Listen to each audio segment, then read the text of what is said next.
Hello there, you're watching All 24 News live from Algiers. Let's have a look at the headlines. 3 major international aid groups suspended their operations in Afghanistan following Taliban rulers to ban women from working at NGOs.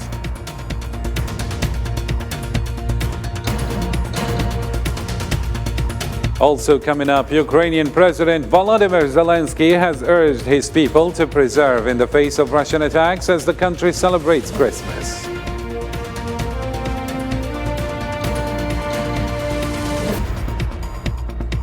At least 18 people have been killed and 1 million left without power after a deep overnight freeze and snowstorm swept across the U.S.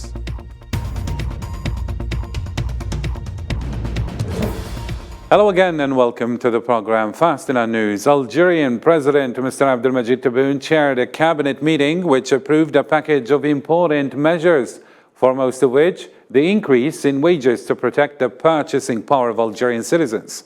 President Tebboune reaffirmed that the state stands by vulnerable classes. The council also decided to raise the unemployment grant from 13,000 dinars to 15,000, with the state bearing all fees of the procedure. President Tebboune also decided to raise the minimum guaranteed pension for retirees to 15,000 dinars. It's worth mentioning that the draft bill on credit and banking money was also approved by the head of state.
With the president's activities still, Algerian President Abdelmajid Tebboune signed the coming year budget bill, which includes the largest budget in the country's history at about 100 billion US dollars, with growth projections of about 4.1%.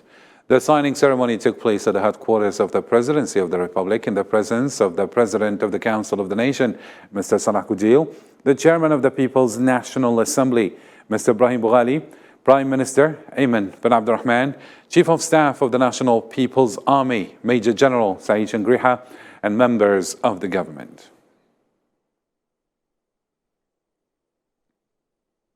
Algeria and the Sahel countries signed agreements to promote trade exchanges in the region.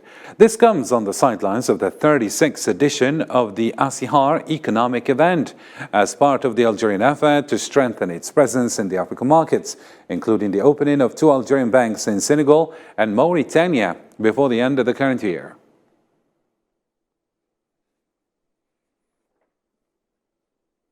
To neighboring Morocco now, the Moroccan Front for Supporting Palestine and Against Normalization called for vigils to be held on Saturday throughout Morocco in protest of normalization with the Zionist entity. The Moroccan Front in Support of Palestine and Against Normalization demanded that the Moroccan regime renounce the 2-year-old normalization pact it had made with the Zionist entity. After the Libyan parliament retracted a law it had issued to establish a constitutional court in Benghazi, talks began about signs of a breakthrough in the recent crisis between the state and parliament. Washington expressed its concern about the continued postponement of the presidential elections in Libya, and the U.S. Embassy in Libya stated that it issued on the occasion of the country's Independence Day that holding free and fair presidential and parliamentary elections is the clear demand and desire of the Libyan people.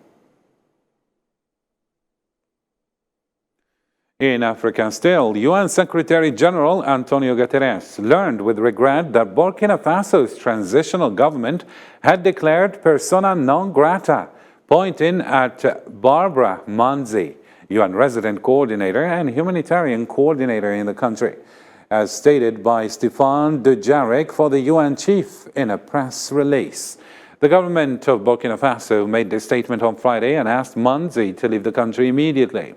The statement issued by Dujarric stressed that the doctrine of persona non grata does not apply to UN officials.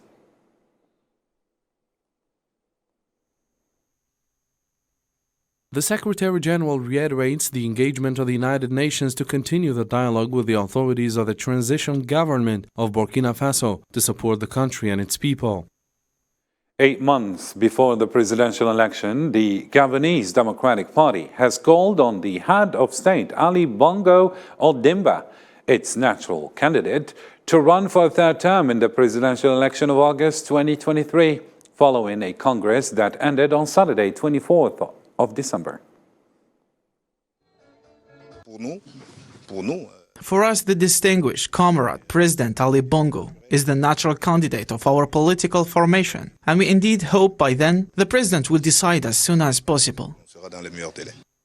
To other topical news now, 3 major international aid groups on Sunday suspended their operations in Afghanistan following a decision by the country's Taliban rulers to ban women from working at non-governmental organizations. Zara Farjani with more. Women's basic rights in Afghanistan are still threatened by the Taliban's unparalleled severity. The group, in their latest decision, ordered all local and foreign non-governmental organizations to stop female employees from coming to work. This decision was set by the Economy Ministry, saying some female employees of NGOs had not adhered to the administration interpretation of dress code for women. The Taliban are ordering women not to work, so now that I have a family to look after, how can we survive? My husband is sick, he can't work. I need to pay the bills, house rent, buy medicine. If I don't work all the things that I need to pay for, where can I get the money from? What should we do?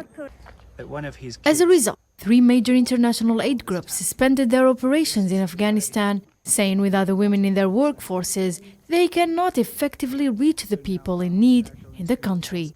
We call on the Taliban authorities to reverse this decision as soon as possible, and we call on other organizations working in Afghanistan to come together to make sure that the assistance that we are giving is given on a principled way and with the assistance of our dedicated female humanitarian workers who are working tirelessly to make sure that assistance can be delivered.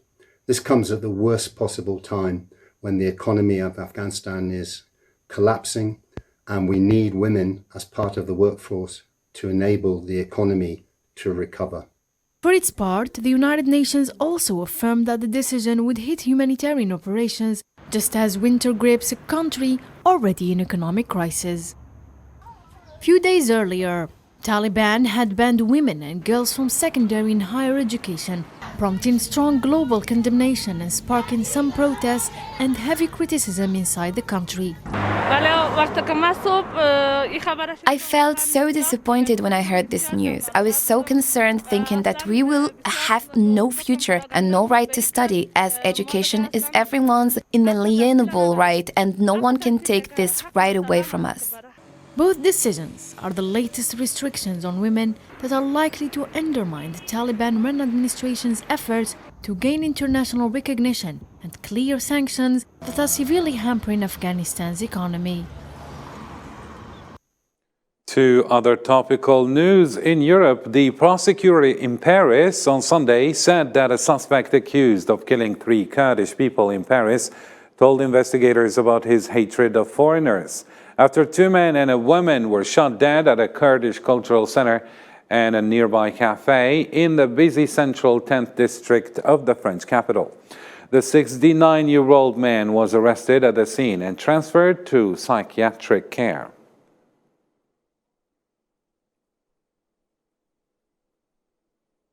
A shooting in northwest England killed a woman and wounded several others ahead of holiday weekend. Merseyside police said officers were called to the pub to investigate on Saturday following reports of gunshots. According to the police, the suspect is still on the loose. Investigators were seeking witnesses as well as footage to figure out what happened exactly.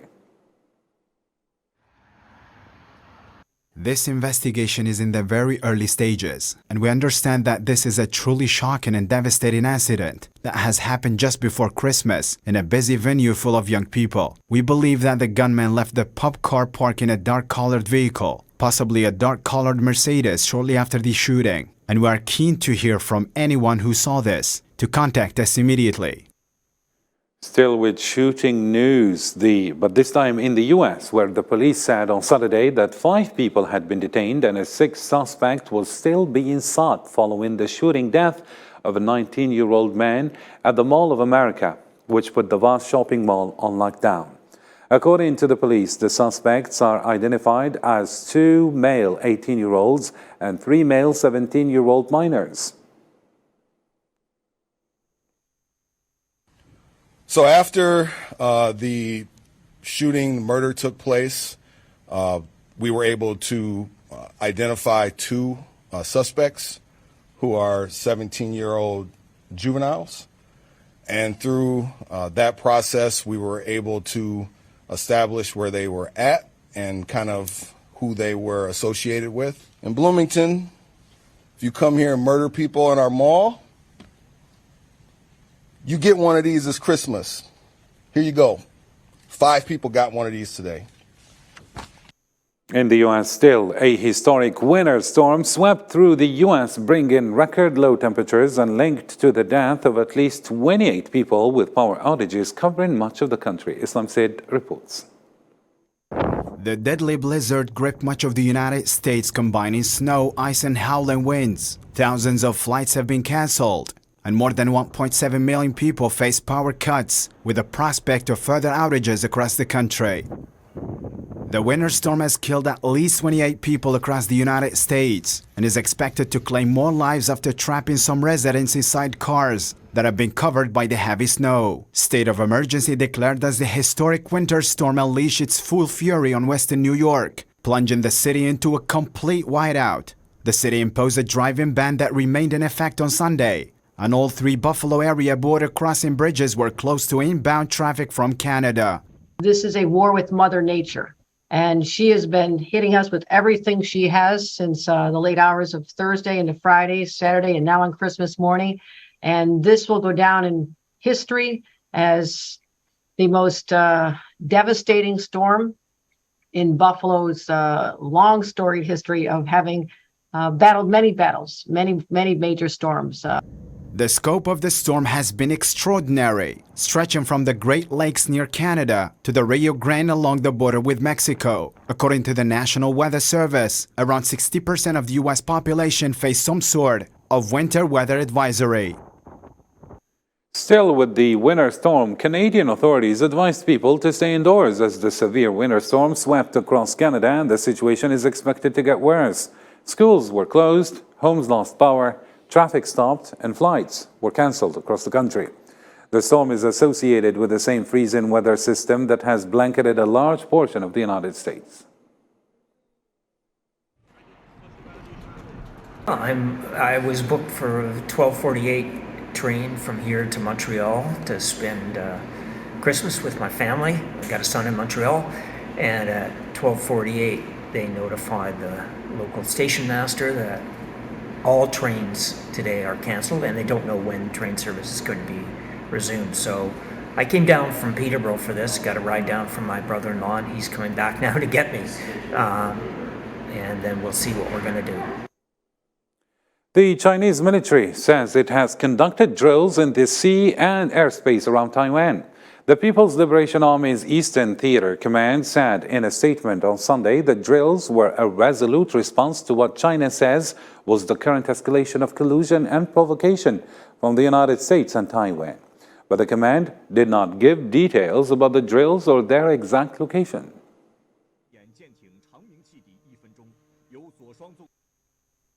Playing up competition does all harm and no good, and seeking cooperation is a necessity, not a choice.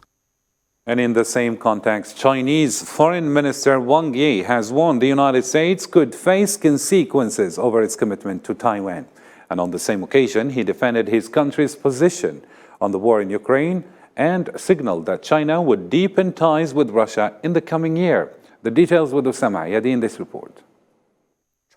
Chinese Counselor on Foreign Minister Wang Yi clarified that his country continued to reject bloc confrontation and zero-sum competition of the U.S. against his country. Wang stated that his country maintained strategic stability in relations with the major countries and economies in the past year. Wang pointed out that major countries need to lead by example in making the world a better place. He noted that China has firmly rejected the United States' erroneous China policy and has been exploring the right way of the two countries to get along with each other. We firmly rejected the United States' erroneous China policy and have been exploring the right way for the two countries to get along with each other, as the United States has stubbornly continued to see China as its primary competitor and engaged in blatant blockade, suppression and provocation against China. China-US relations were plunged into serious difficulties. In terms of China-Russia ties, it seems that China has deepened good neighborliness, friendship, and cooperation with Russia and made China-Russia comprehensive strategic partnership of coordination more mature and resilient in the past year. And this is what has been approved by Wang.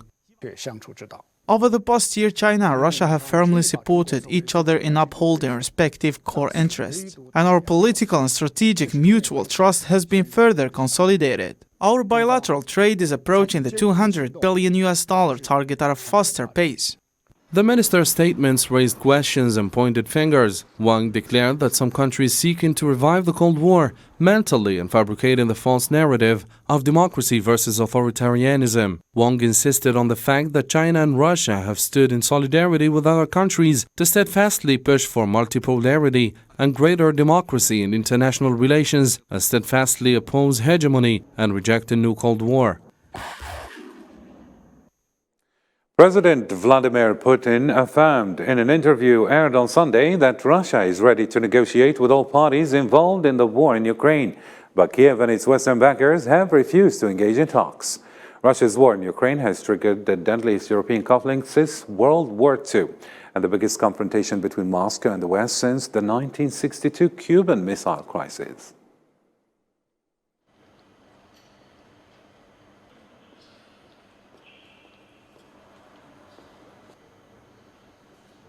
We are ready to negotiate with everyone involved about acceptable solutions, but that is up to them. We're not the ones refusing to negotiate. They are. I believe that we're acting in the right direction. We're defending our national interests, the interests of our citizens, our people, and we have no other choice but to protect our citizens.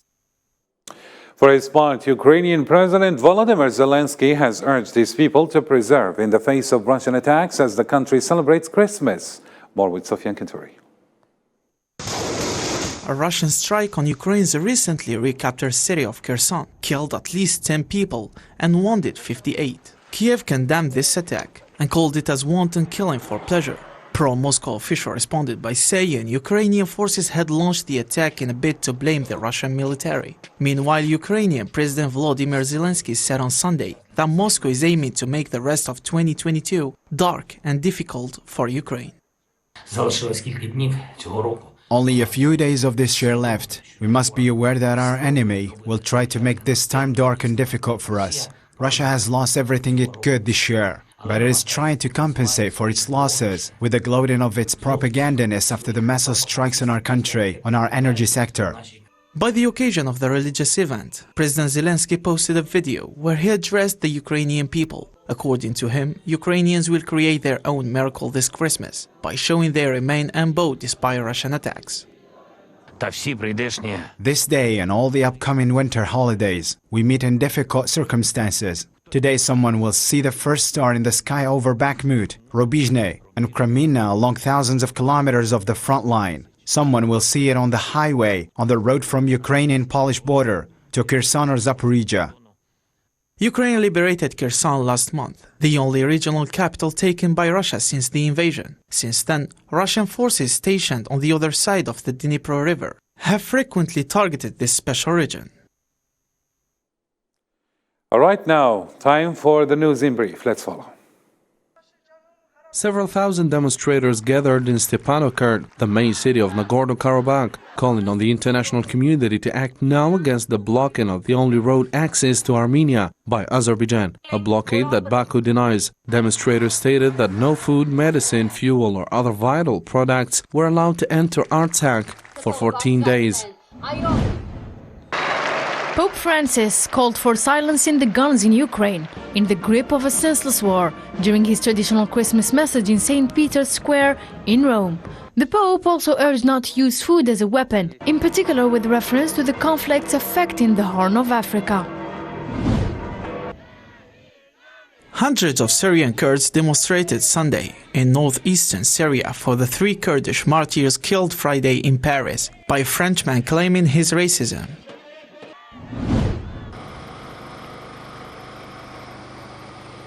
A passenger bus crashed into a river in northwest Spain, killing at least 3 people, while other 4 went missing. Local officials' initial reports indicate that the bus was carrying a total of 9 people, including the driver. The driver and a passenger have been pulled from the river alive and were taken to a hospital, while emergency services are continuing to search for the 4 missing.